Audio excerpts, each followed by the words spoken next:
오늘은 전북 익산 백제 불교가 꽃피었던 미륵산 사자암으로 향봉 스님을 뵈러 왔습니다. 향봉 스님께서는 이곳에서 상좌도, 공양주도 없이 홀로 밥을 지어 드시고 이제 글을 쓰시고 산책하시고 일상을 수행 삼아 사시고 계십니다.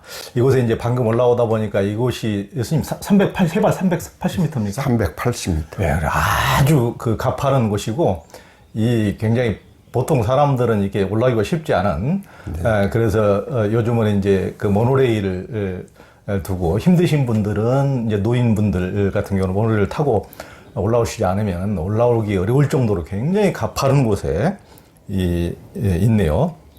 향봉 스님께서는 어린 시절에 이제 백양사로 출가를 하셨고 해인사 선반을 거쳐서 불교신문 편집국장과 부사장을 지내시고 이미 30대 때 조계종 총무원 총무부장, 총무부장은 조계종에서 넘버 2입니다. 총무원장 다음에 총무부장, 중앙종의 사무처장, 내장사 주지 이런 요직들을 두루 이제 지내시면서 조계종 실세로 지내시기도 하셨습니다.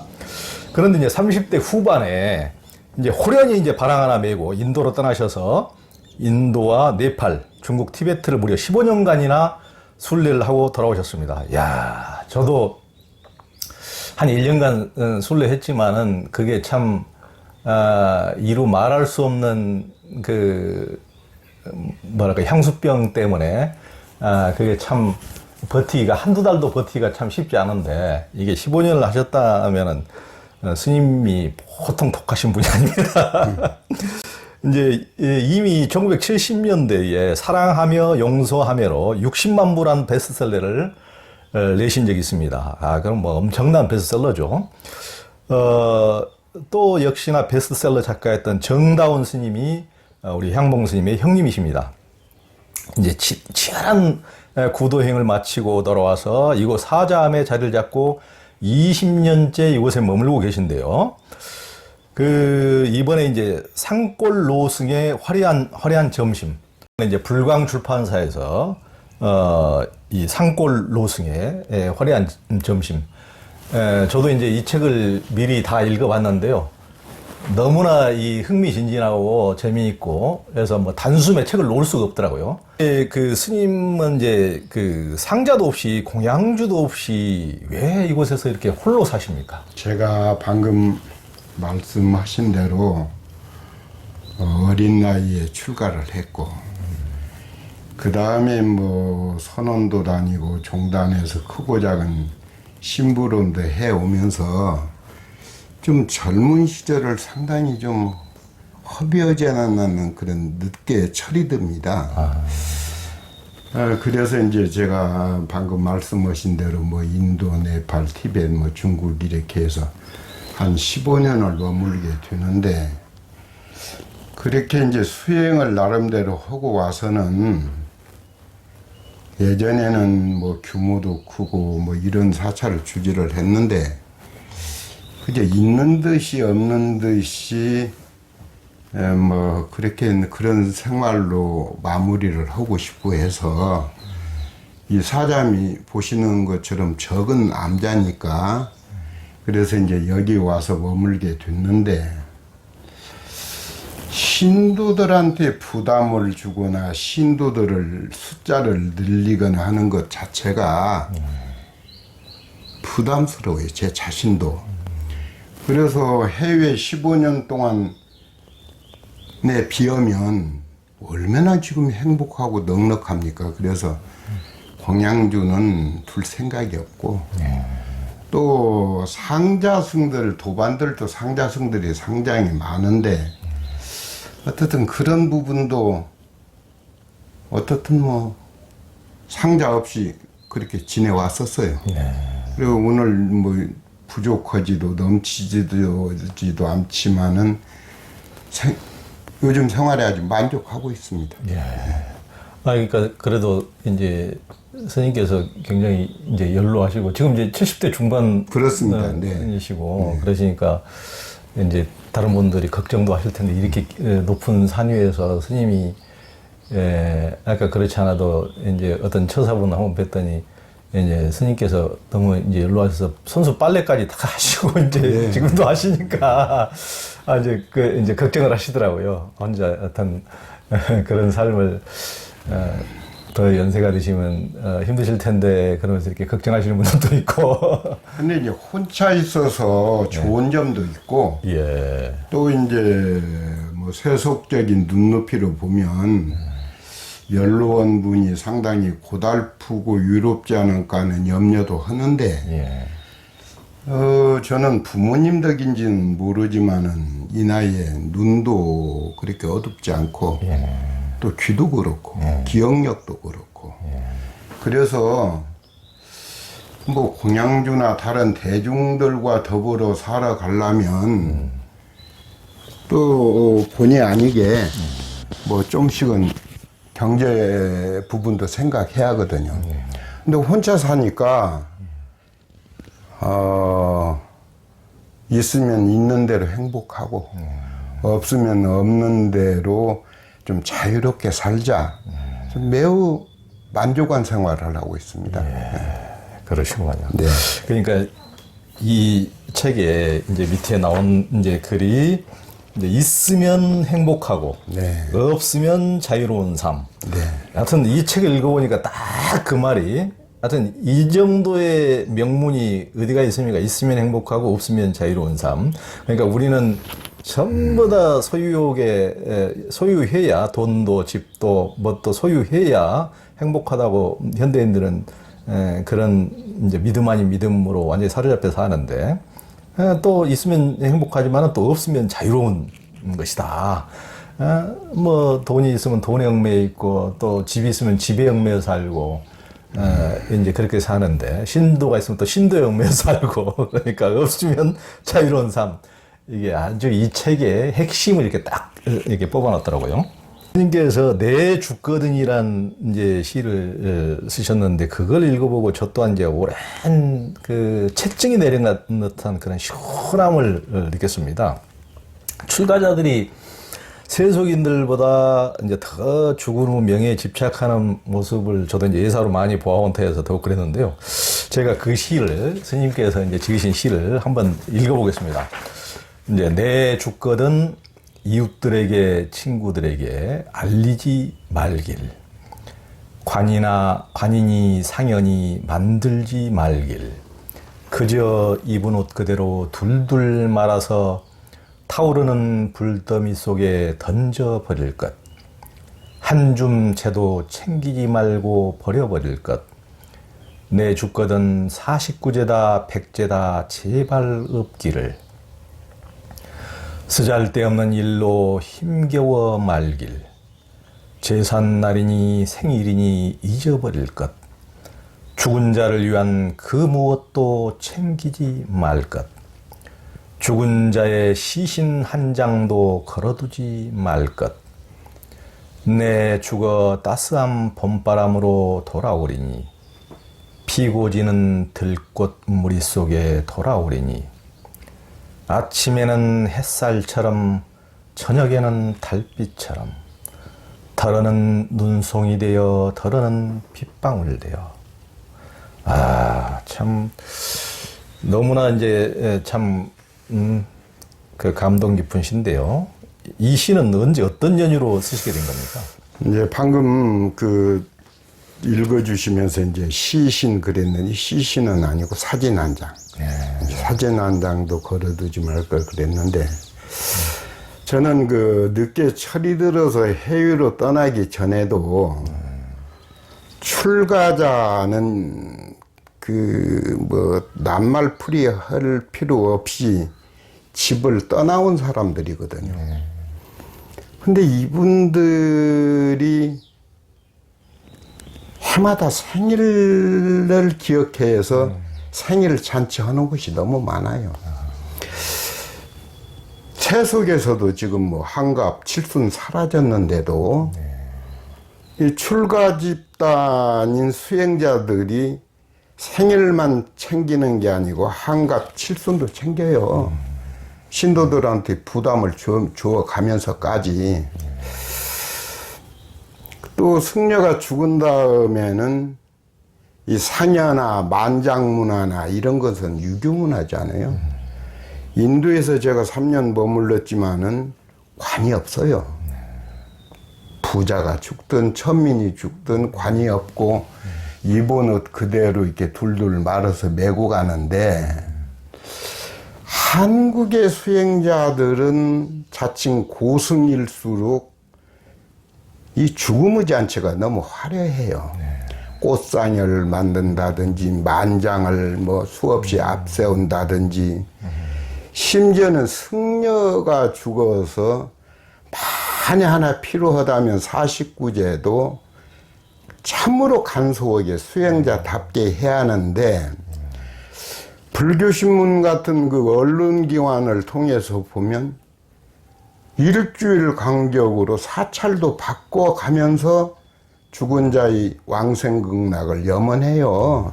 지극히 세속적이죠. 그래서 티베트에서 제가 3년 머물 때 당시홍에는 큰 호수가 있어요. 그래서 외국 관광들이 많이 찾는데, 거기가 대체적으로 한 4,300 될 거예요, 해발. 그러니까 당시홍에 도착해서 머무는데, 이 고산증이라는 것은 지독한 거예요. 그렇죠. 더운 날 닭이 호흡을 짧게 헐떡거리듯이 숨을 들이쉴 들숨이나 날숨이 더운 날 닭의 호흡처럼 짧아져요. 머리는 빠개지게 아프고 가슴은 답답하고.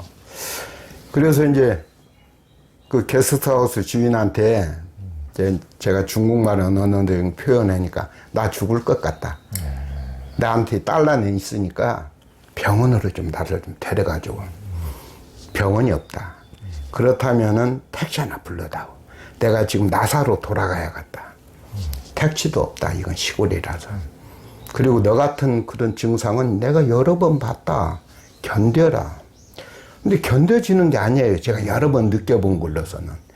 이제 죽는구나. 아, 내가 죽음 준비하는데 말로만 그럴 게 아니고, 제가 죽으면 여권도 있기 때문에 대사관에 제일 먼저 연락되거든요. 그래서 써야겠다. 내가 죽은 다음에는 뭐 좀 요란 떨지 마라. 나 죽은 다음에 나를 위해서 종교적인 의식하지 말라. 그저 둘둘 말아서 태우고 사진 한 장도 걸어두지 말고 무엇도 챙기지 말라. 이제 그런 뜻으로 낙서처럼 썼는데, 티베트는 중국이 점령하고 있다 보니까 경찰이 숙소, 외국인 숙소를 임금하는 게 아니고 군인이 합니다. 총 들고. 근데 군인들이 와서 보니까 정신없이 쓰러진 사람을 그 사람들이 군용차에 싣고 군용병원에 갔는데, 거기는 이제 산소 뭐 이런 장치가 되어 있었던 것 같아요. 그래서 이제 깨어나니까 그 장교가 이게 무슨 뜻인지 모르지만 방에 있었다. 그게 이제 내 죽거든. 그랬습니다. 네. 이제 완전히 죽을 고비를 이제, 네. 이제 사지를 넘나들면서 이제 쓰신 글이구만요. 저는 이제 오랫동안 종교 전문 기자로서 훌륭한 종교인들도 이제 발굴해 소개하기도 했지만은, 이제 한겨레 신문 기자다 보니까 종교계 비판적인 기사도 이제 많이 썼는데요. 이제 어떻게 보면 겉다르고 속다른 종교인들의 탐욕, 권력욕이라든가, 부처님 가르침과는 다른 사찰과 스님들의 모습이라든가, 이제 스님들이 왕주시대 왕처럼 굴리면서 이제 삼배를 받는다든가 하는 행태를 이제 비판하기도 했는데요. 이미 향봉 스님은 그런 구태의 모습을 일신해야 한다고 이 책에서도 이제 다 주장하시고 몸소 이를 실천하면서 살아오고 계시던데 이제 깜짝 놀랐는데요. 부처님 가르침에 비춰볼 때 한국 불교의 어떤 점들이 문제고 어떻게 바뀌어야 된다고 보십니까? 뭐 행정수가 아닌 총무원장을 다수에 의해서 민주적인 절차에 의해서 선거의 제도에 의해서 이건 받아들여요. 그런데 이 한국 불교가 상당히 어색하고 또 지극히 세속화된 부분이 해인사 출신이 아니면 해인사 주지 못합니다. 해인사 출신 승려가 아니면 방장이니 뭐 선원장이니 허락되지 않습니다. 물론 해인사뿐이 아니라 통도사, 송강사, 뭐 수덕사 거의 다 그렇습니다. 세속에 어느 유명 대학이 있다고 가정했을 경우 그 대학 출신이 아니면 학장이나 총장이 되지 못한다면 그 대학은 폐쇄의 대학이고 사회에 지탄받을 겁니다. 그런데 출가 집단에서 세력화, 조직화, 혈연화하는 부분이 대단히 잘못되어 있는데, 제가 철들어서 해외로 떠나기 이전만 하더라도 총림의 방장은 정신적인 지도자입니다. 그런데 이제 해외에서 15년 머물러 와서 보니까 방장도 표대결이에요. 다수 대중의 어떤 청거에 의해서 합의에 의해서 어른을 모시는 게 아니고 내가 몇 표를 더 조직화해서 끌어와야만이 방장에 선출되는 이런 대단히 이런 아이러니가 조계종단의 엄존에 있다는 사실이 우스워요. 예, 대단히 부끄러운 일이고, 그 다음에 이제 부처님의 가르침을 널리 펴기 위해서는 포교 부분도 가벼이 여길 부분은 아닙니다. 그런데 요즘에 보면 승려가 된 후에 10여 년이라는 세월이면 겨우 이제 습의를 익히고 뭐 연부를 익히고 기초 단계를 익힐 단계인데 버젓이 뭐 대중 앞에서 법상에, 심지어는 법상에까지 올라서 이렇게 헤매는 모습을 볼 때 또 어엿하게 포교당할 처리, 그걸 타드는 건 아니지만은 그래서 불교가 상당히 세속화되어 가고 있다. 부처님 가르침 중심보다는 목탁 중심의 의식 불교로 너무 치중하는 부분이 있다. 그 단적인 예가 매년 대학 입시 합격 기도를 할 경우에도 승려가 서비스해야 해요. 그 신도들이 고3 아이를 뒀을 때 얼마나 마음이 불안하고 초조하고 안정되지 못한 학부모를 위해서 내가 3일께도 우리 같이 기도하자. 그럴 경우에는 기도비 받으면 안 되죠. 자발적으로 뭐 10,000원을 넣든 5,000원 넣는 건 모르지만은 정례화되어 있어요. 마치 매년 대입생이 있다 보니까 많은 사찰에서 그걸 정례화해서 앞다투어서 그 기도해요. 돈 받고. 49제 같은 경우에도 뭐 선생님께서도 잘 아시겠지만은 불교의 가르침은 아니에요. 나중에 혹시 설명할 기회가 있으면 말씀드리겠지만은. 그러니까 요즘 부모를 잃고 형제를 잃은 사람들이, 불자들이 찾아오면 심리적으로 부처님 가르침을 중심으로 안정감을 심어주고 평화로움을 안겨주는 것이 종교인들의 목인데 신앙을 거래해요. 마치 예를 들어서 이런 부분이 한국 불교가 황골탈퇴하면 안 된다. 많은 부분 가장 바뀌고 변화해야 할 사람들은 승려다. 승려들이 좀 자성하고 승려들이 좀 검소하고 승려들이 부끄럽지 않게 좀 당당하고 넉넉한 그런 생활을 이어갔으면 쓰겠다. 그런 생각을 합니다. 여튼 우리 형봉 스님처럼 그런 말씀을 해주시는 분은 참 거의 한국 불교에서는 거의 찾아보기가 어렵습니다. 그러니까 하여튼 그 스님께서 그런 주장들을 하시니까 책들도 하여튼 이제 불교 신자들의 눈치를 보고 스님들의 눈치를 보시는 분들은 이 그 출판사에서 스님의 책도 출판을 안 해준다는 얘기를 들었는데, 그 스님께서 이렇게 기자들도 정론 직필이 중요하지만은 스님 같은 이렇게 정론 직필을 하시는 분은 참 불교적 관점에서 이렇게 정론 직필을 해주시는 분은 참 모처럼 뵌 것 같습니다. 그 사자하면 이제 등산객들도 많이 오고 때로는 이제 사찰의제를 무시하는 등산객 혹은 막무가내인 크리스찬들도 이제 마주치시지 않습니까? 어떻습니까? 그렇습니다. 그러니까 제가 이제 이곳에 온 지가 이제 한 19년 됐는데 제가 요 주차장에 그 바위에다가 바른 불교, 바른 신앙을 사람을 석공을 불러서 제가 새겼어요. 제가 사자함에 얼마를 머무를지는 모르지만은 방편이라는 그럴듯한 이름으로 내가 흔들리지 말자. 내가 헐떡이는 모습을 보이지 말자. 내가 중심을 잡아야 한다 해서 제 가슴에 주홍글씨라는 소설처럼 바른 불교, 바른 신앙을 하자. 그리고 이제 바위에서 새겼는데요. 그 새긴 것 중에 하나가 제 마음속에 또 다짐이 있는데, 불교인이든 불교를 배타하는 어떤 다른 종교인이든 등산객이든 언쟁하지 말자. 받아들이자. 그래서 내가 어떤 사람이 설령 술 취한 사람이 시비를 하더라도 받아들이자. 이것이 그 바른 불교, 바른 신앙을 바위에 새길 때 제가 다짐했던 부분이에요.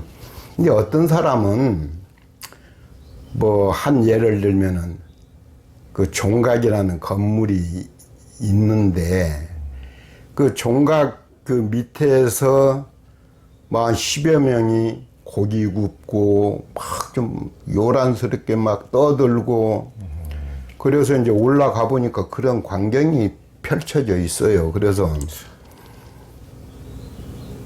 맛있게 드시고 또 가실 때는 그것도 웃으면서 이야기해요. 그러니까 가실 때는 조금 신경 쓰셔서 좀 정리 좀 해둘라. 그러니까 한 분이 우리는 불교도가 아니고 기독교인들인데 우리 여기서 뭐 감사기도도 좀 한 분이 해야겠고 스님이 허락하시면 찬송가도 좀 부르고 싶고 그 이해가 됩니까 해서 당연히 받아들인다. 때와 장소를 가려서 기독교인은 정해진 장소에서만, 불교인은 또 정해진, 그건 아니다. 그건 열린 종교인의 자세가 아니다.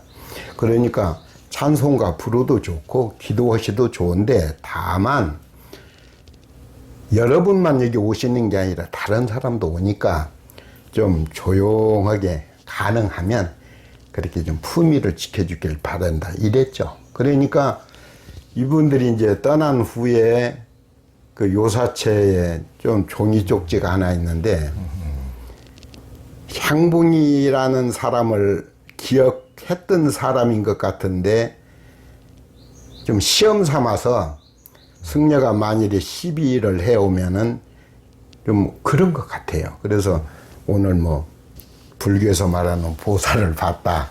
그리고 뭐 그런 글도 있고 그래요. 그래서 저는 여기 있는 동안에는 누구하고도 말다툼 해본 적 없습니다. 무조건 옳다고 합니다.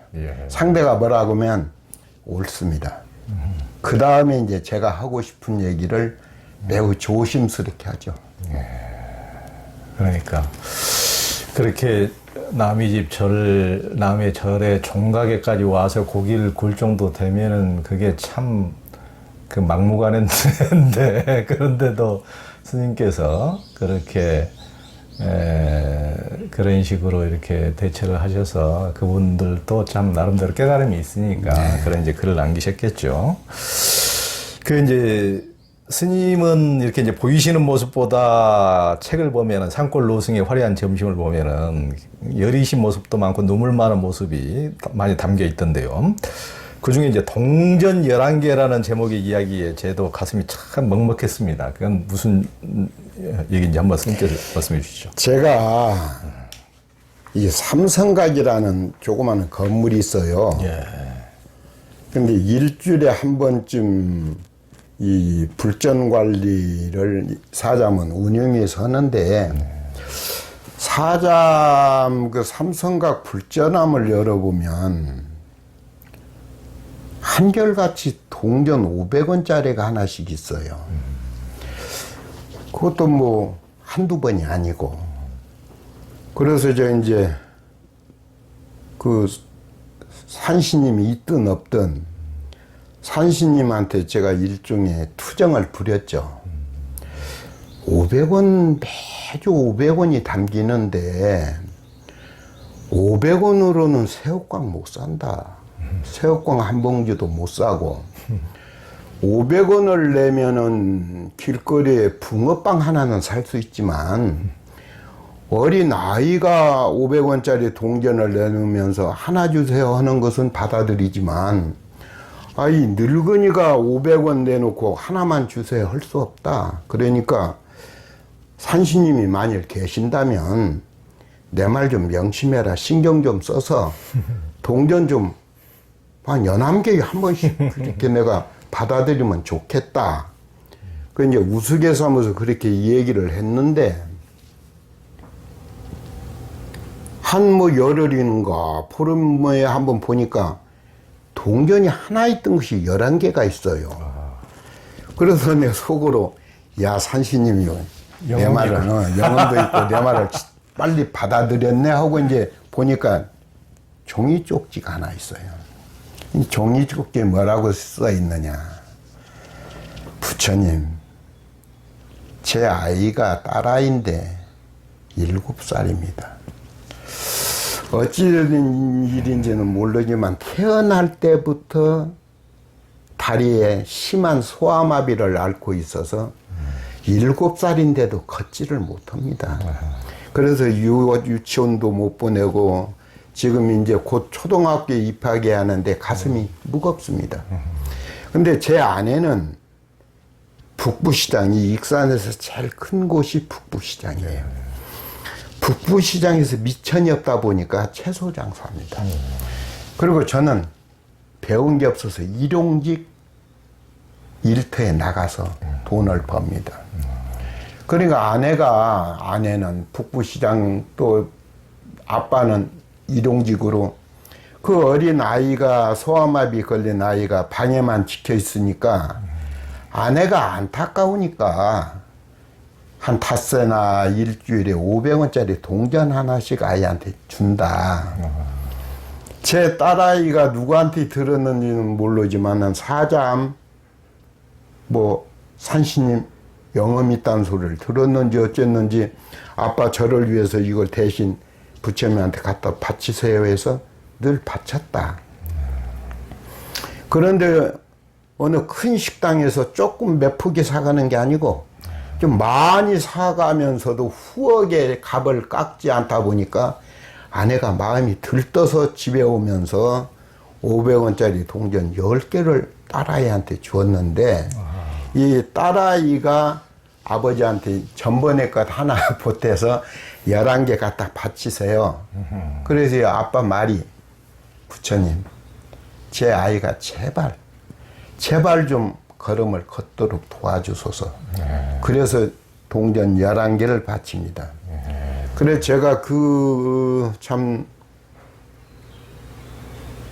철딱선이 없이 염치 체면도 없이 그 동전 하나하나의 아픈 사연이 담긴지도 모르고 산신이 영험이 있거든 새우깡도 한 봉지 살 수 있게 뭐 길거리 잉어 붕어빵도 몇 개 살 수 있게 좀 신경 쓰라는 식이었는데 참 미안하고 가슴이 먹먹하다. 참 부끄럽다. 그래서 이제 그것을 뭐 책에 써서 냈죠. 예, 참, 그 얘기에 그 7살 소아마비 소녀의 참 애틋한 마음이 참 또 우리 그 소녀가 지금 뭐 몇 살이라도 더 컸으면은 이게 우리 산골 노승의 화려한 점심을 읽고 굉장히 위로를 받고 위안을 받고 우리 또 실은 저 향봉 선생님이 제가 보기에는 미륵산 산신령이시니까 우리가 숨어있는 산신령만 보내니까 드러난 산신령을 이렇게 위로를 받을 겁니다.